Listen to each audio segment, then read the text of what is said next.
கோவை வேளாண்டிபாளையம் பகுதியில் உள்ள ஸ்ரீ முத்துமாரியம்மன் திருக்கோவிலில் 28ஆம் ஆண்டு திருவிழாவை முன்னிட்டு அம்மனுக்கு திருக்கல்யாணம் வெகு விமர்சையாக நடைபெற்றது.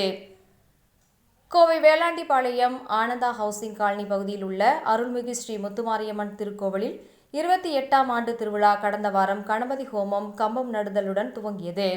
தொடர்ந்து ஒவ்வொரு நாளும் காலை, மாலை என கோவிலில் சிறப்பு அபிஷேகம் மற்றும் சுவாமி வீதி உலா நடைபெற்றது. தொடர்ந்து அம்மனுக்கு சிறப்பு பூஜைகளாக மாவிளக்கு பூஜை, பொங்கல் பூஜைகளுடன் தீபாராதனை நிகழ்ச்சி நடைபெற்றது. இதனைத் தொடர்ந்து விழாவின் முக்கிய நிகழ்வாக அம்மனுக்கு திருக்கல்யாண நிகழ்ச்சியில் ஆயிரக்கணக்கான பக்தர்கள் கலந்து கொண்டனர்.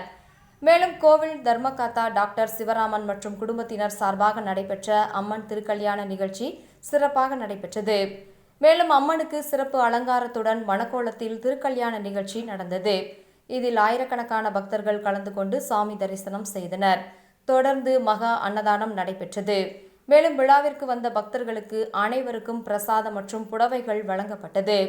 இதில் கோவில் நிர்வாகிகள் தலைவர் ராமன், செயலாளர் SRP பாண்டிமுத்து, பொருளாளர் தர்மலிங்கம் மற்றும் நிர்வாகிகள் ராமகிருஷ்ணன், சுப்பையா ராஜன், கருப்பையா, சேகர், செந்தில்குமார், ஆதித்தன் என்ற ராஜா, சரவணன், சுப்பையா, செந்தில்குமார் மற்றும் கோவில் செயற்குழு நிர்வாகிகள் தலைவர் காளிமுத்து, செயலாளர் கோவிந்தன், பொருளாளர் மணிகண்டன், சக்திவேல், மணி, பாலாஜி, கோபாலகிருஷ்ணன், தவசி முருகேசன், தினேஷ்குமார், சதீஷ்குமார், விஜயகாந்த் மற்றும் செயற்குழு உறுப்பினர்கள் உள்பட பலர் கலந்து கொண்டனர்.